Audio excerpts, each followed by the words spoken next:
In life he was Yone, half-brother of Yasuo and renowned student of his village sword school, but upon his death at the hand of his brother, he found himself haunted by a malevolent entity of the spirit realm and was forced to slay it with his own sword.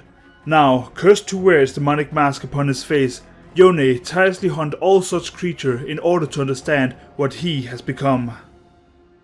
That was Yone's flavor text on Universe, but without further ado, I give to you the bio of Yone the Unforgiven. Enjoy. In life, Yone adhered to a strict code of honor and duty. Even as a child, his love for his family led him to assume the mantle of protector, motivated in no small way by the loss of his father. This was in stark contrast of his half-brother, Yasuo, who was brash and reckless, where Yone was patient and disciplined. Still, the two were inseparable, and when Yone began his student at the renowned sword school near their village, Yasuo followed. As they trained, Yone was often forced to temper his youngest brother's impulsiveness. However, when Yasuo refused the personal tutelage of Elder Soma, master of the legendary wind technique, Yone gifted him a maple seed, a symbol of humility, as a sign of his support and encouragement.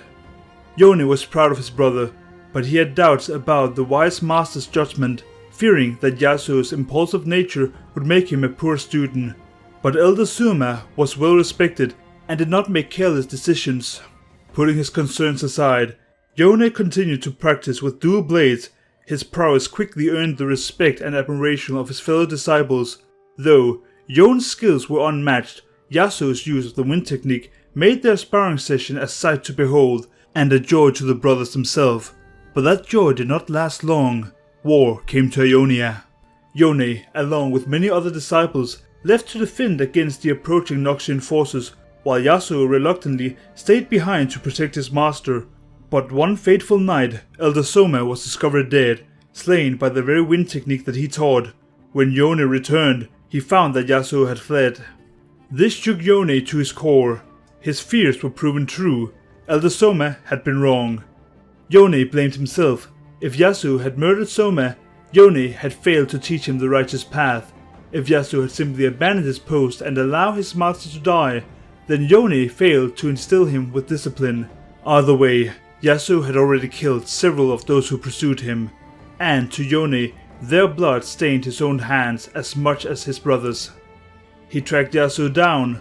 When the swords finally crossed, Yone's steel was unmatched, but Yasuo's mastery of the wind cut his brother down. Death, however, was not the end. When Yone awoke within the spirit realm, the weight of his failure crushed him. His fury flared, and he pounded his fist on the ground in rage. A rumbling laugh pierced his thoughts. He turned and beheld a monstrous humanoid spirit with a blood-red blade.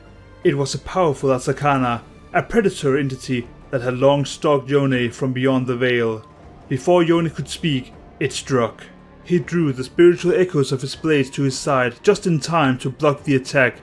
He once again found himself in a duel where his swordsmanship was unparalleled, but he was overwhelmed by magic. Anger consumed him. A lifetime of honor and duty snapped. In a furious moment, Yone wrested the Asakana's blade from it and ran the creature through. The last thing he heard before a new darkness took him was the same rumbling laughter. As he came to, Yone found himself back in the material realm, though it was a grim shadow of what it had been. He struggled to his feet, the spirit realm hazy in his mind, and a blood-red sword in his hand. Upon his head, a mask had coalesced in the form of the Asakana's face. He could not remove it, but he could now see other Asakanas through its eyes. They were not yet true demons, content to feed on negativity before eventually manifesting to devour their host.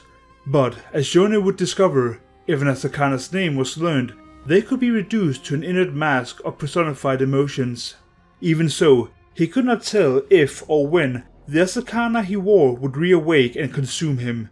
In life, Yone had worn the mask of protector, brother, and disciple for so long that it had become his identity.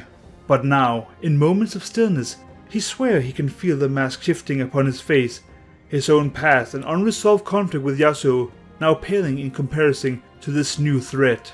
Yone hunts these insidious creatures in an attempt to understand what he has become. with each name bringing him one step closer to uncovering that of the one whose laughter still haunts him. Nothing else matters, there's only the chase of truth. And that, ladies and gentlemen, was the bio of Yone the Unforgivable. Now, we all know that Yasuo was not the one who killed the master, but he did abandon his post. Riven was the one killing Yasuo's master, which you can read in the Confession of a Broken Blade part 1, 2 and 3. But if you want to hear Yone's color story, which is already out, I will be covering that very soon, so why don't you subscribe, eh? But until next time, enjoy.